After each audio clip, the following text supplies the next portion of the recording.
রমজান মাসে অনেকে সদকা করে বুঝছেন, দেখেন এখানে লেখা আছে রমাদান বক্স। এটা বাংলাদেশের 19,500 টাকা।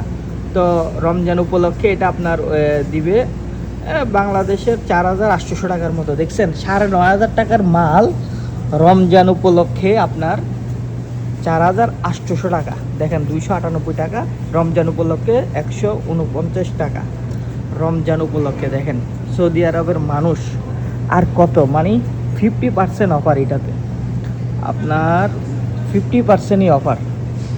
298 টাকার জিনিস 149 টাকা, মানে 50 টাকা, মানে 4,800 টাকা। আর এমনি হলে, এমনি রমজান যদি না থাকতো তাহলে এটার দাম ছিল আপনার 9,900 টাকার মতো, মানে 10,000 টাকায় ধরেন। দেখেন বক্স, এখানে চিনি আছে, অনেক কিছুই আছে, তেল আছে, দুধ আছে, চাউল আছে, আরও অনেক কিছু, ট্যাং আছে।